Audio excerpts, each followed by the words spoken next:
So just see what is the base power is 10 MVA. So we got this one, this network. The base power is 10 MVA, and fault is going to happen here in this circuit breaker. As usual, the first question is to draw the reactance diagram. So you need to draw that neutral node on top, and then excess. Firstly, excess is representing this fault level, and the first bus after the excess is B1. So let's go to the solution. So this is my excess. We see how those numbers are calculated. Two transformers, so two reactances, and then we reach this bus. We have this upside down generator here. Generator from one side is connected to this bus, and from the other side is connected to the reference node. So this is G1. The two transmission lines, so R and X for each of those transmission lines. And then two transformers, these two transformers. So these two parts of bus bar 4, A and B. So this is A and B connected through this circuit breaker 1. Each of them have a local generator, so G2 and G3. From one side, they need to be connected to the same bus. From the other side, they are connected all the way to the neutral node. So this is the reactance diagram. And now when we go for the per unit values, so the base power is 10 MVA. The fault level is 500 MVA. You just divide 10 by 500. The base power to be divided by fault level, and that gives you 0.02 for excess. Okay. For the transformers, we need to see what are those values, but I think this is not the challenging part. We've discussed several times. So always for those per unit quantities, you multiply the per unit by the new power divided by the given one. Given one you need to read from the ratings. So this is for the transition, except transmission line. For the transmission lines, usually they are in ohm, so you need to calculate the base impedance. Then you divide these ohmic quantities by the base impedance. Base impedance for the transmission line was calculated here.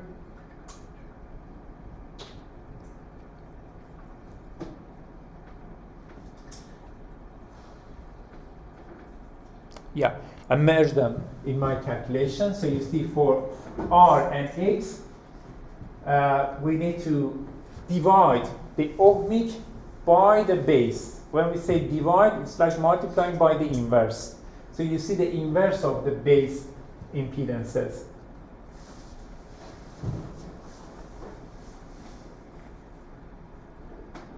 So that is S over V squared instead of V squared over S, because we are dividing this ohmic by the base impedance. So it means we are multiplying by the inverse. So this is S over V squared.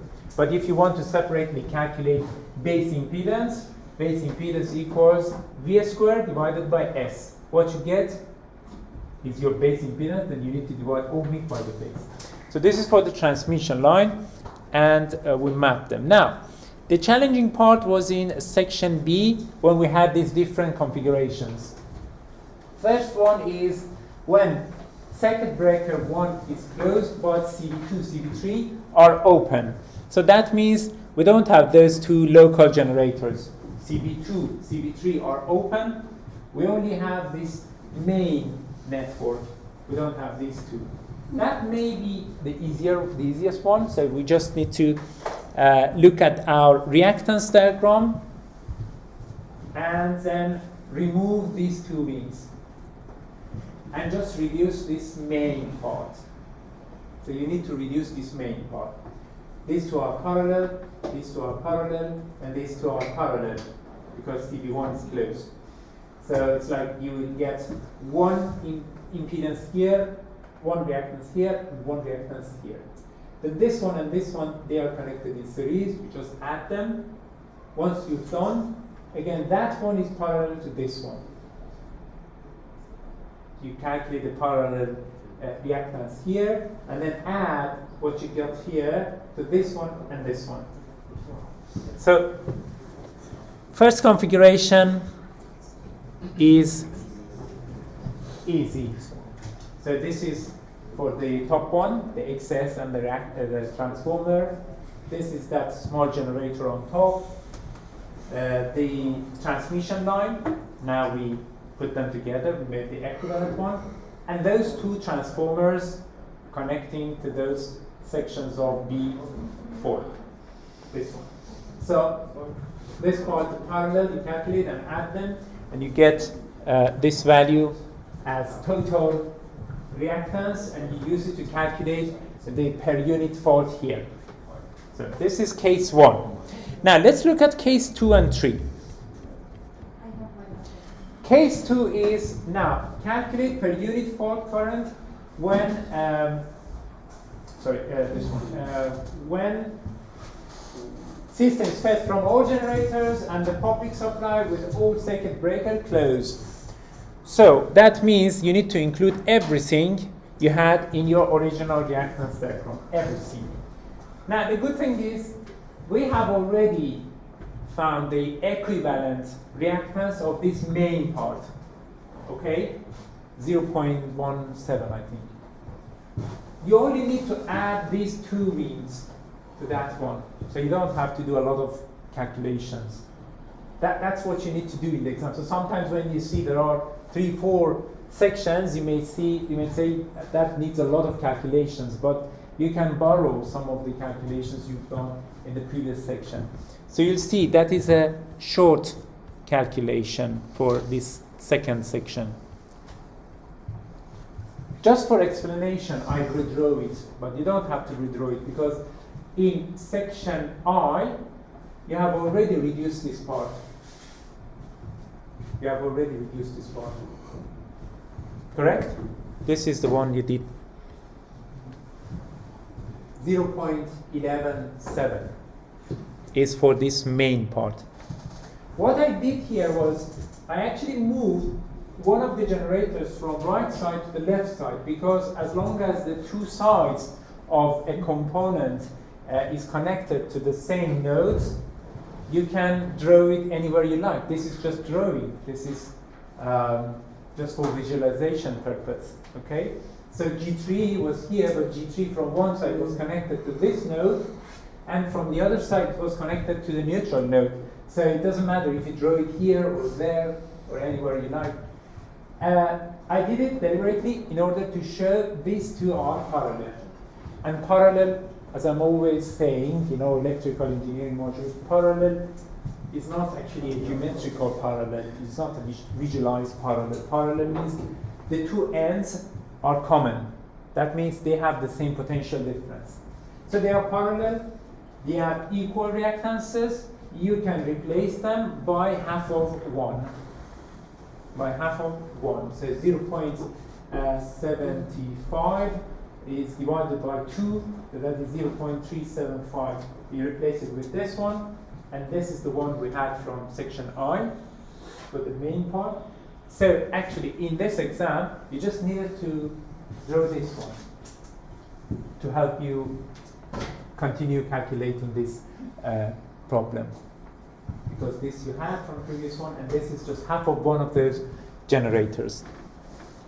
And that's the only calculation you need to do to find the new total impedance, because it's like we've got two parallel reactances.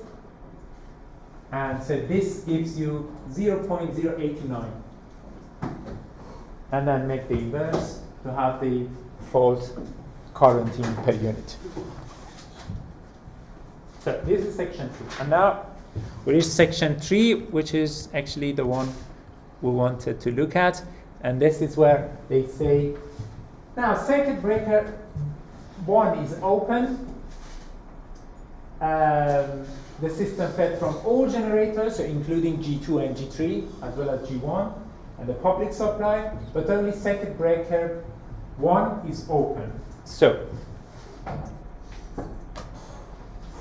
circuit breaker 1 open. This is open, and we want to see the fault here. You should be careful. Now, you can't use what you had in the previous calculation, section I and section II, because the assumption there was CV1 was closed. When CV1 is open, the route from this fault location all the way to the neutral node is different. The route starts from here. One of them is this one. Okay, this is fine. But the other one is from here is the start, and it goes here. Then there are 2 roads. One is this way, and the other one is this way. So this is what you need to look at the system. You can highlight it or by highlighter, or you can just redraw it for yourself, just to understand what are the paths between the fault location and the neutral node.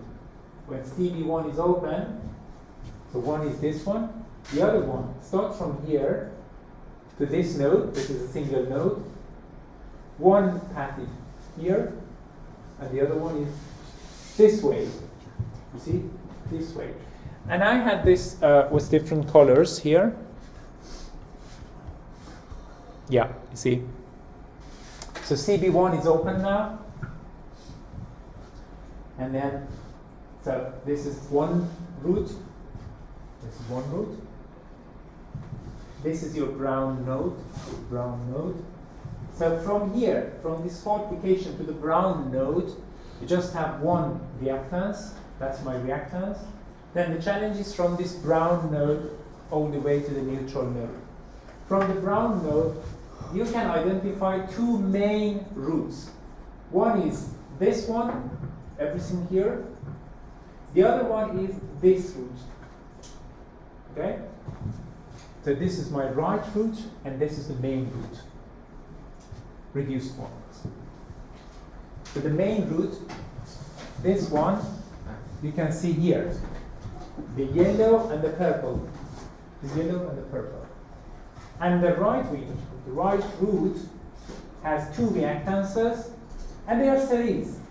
Because if you go in this way, you can imagine the current is flowing in this way. So the same current is flowing through these 2. There's no parallel connections. There is no common voltages across these 2 reactances. They are series. So you add them and you get 0.8. This one is simply adding these 2. 0.8. Okay? So when we do it in the initial stage, if we break it down as we go along, we would have all the answers to do it, other than probably the one where you go back round. Except this one. Yeah, but if we did it as we broke it down as we go along, other than the final bit, you can just do it, can't you? Yeah, you can. Because it's all broken down and the same, isn't it? Yeah. Other than that final bit on the right. Yeah. This challenge here for this section is, okay, we opened that circuit breaker 1 and we had this different route. We had another case where fault was in another location, in another bus. And there you had also different paths. We can just have an explanation on that. If we can make an assumption here saying that, what if fault happens here on this bus? What happens if fault happens here? So always the problem is, I want to know what is the impedance between the location of the fault and the ground. Because we say short circuit ground. So from this to the ground, you need to find the Thevenin, or the total impedance. So we said here, no? Oh, we said or here, we said here. The one below, yeah. So from here, I want to know what is the total impedance. So from here, let's say all circuit breakers are closed. Yeah. So one way is this, going to the neutral. So you need to reduce this part, and that makes one of your routes. The other one is this one. So this one is, you have actually these 2 parallel. So you can imagine there is a single one. So just ignore this one, because you can put this together with this one. They are parallel. So don't look at this one, just this with a different one, with a half of this, okay? And these two you can replace by single impedance. So everything here in this square can be replaced by a single impedance. That single impedance plus this impedance, obviously half of this actually, makes the second route to the neutral node. So if we say fault happened here, that's the way you need to approach it. Would you parallel 0.5 and 0.5? Yeah, they're parallel. Yeah. Because CV1 closed, they're parallel. if CV1's open, it would be a series, two series. If CV1 is open, then it's like from this node, there are two more routes to the So neutral. it would be both in series. Yeah, so one route is here, series, this and this are series, this and this are series. Yeah, these two are series, and these two are series. Okay?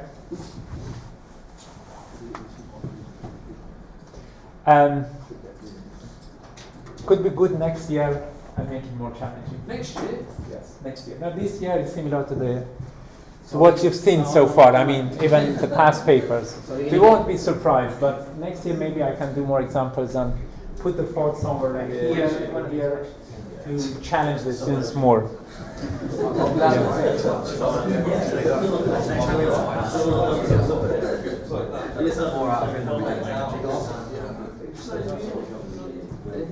So, these are the three sections, and then some years you see a similar question to this one. In the one we did some minutes ago, I mean, just the beginning of today, we didn't have this type of question, but in some of the papers you see this type of question. With this type of question, we usually say that there is a limitation in one of bus bars in terms of fault level. Show with the scenario A, scenario B, that doesn't work or work. Here, for example, we say B4 has a limitation of 100 MVA, and then the scenario is circuit breaker 1 is closed. The fault level on bus is 100 MVA. Show that if the bus section circuit breaker CV1 is closed, only one of the local generators can operate. So this means if that circuit breaker is closed and I have both generators, the fault level in that bus bar is greater than 100 MVA. This is something that you need to prove. So that means that shows that it cannot be operated if both of them are working. Then, in addition to this one, exceptionally for this question, you need to also prove that if one of them is operated, the fault level is below 100 MVA. That's the interpretation of this statement. No? It says, show CV1 is closed only in case only one of G2 or G3 are operating. So that means both of them cannot operate, and if one is operating, it is possible. I mean, the fault level is less than 100 MVA. So, not so much new calculations. This is just an interpretation and some explanations. Because, for example, for the first case, when we say G2, G3 are operating, that is exactly case 2. You need just to refer to the answer you got here, 11.21. Multiply this one by the common base power, which is 10. So 11.21 per unit times 10 megavolt ampere is 112.1, so 112. 112 megavolt ampere. Obviously 112 is greater than 100. So we say we cannot have two generators being operated. Last question. On the one you done on your video, the question was if the bus bar 4 is limited to 3.2 MVA, explain if the generator can be operated.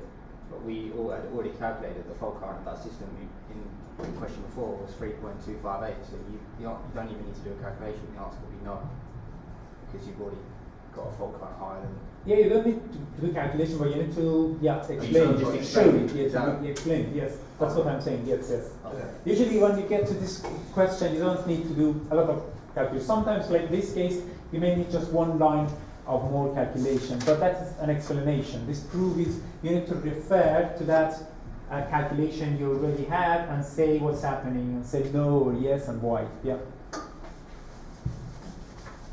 So in this case, we say, yeah, look at this one, 11.21, you multiply by 10, and that is greater than 100. So you cannot see both of them are operating. But here you need to show that if one of these generators is in operation, the fault level is smaller than 100 MVA. So for this one, probably you need to do a calculation. That's why it got 5 marks here. You need one more calculation, because in none of these scenarios we had the mainstream with one of generators.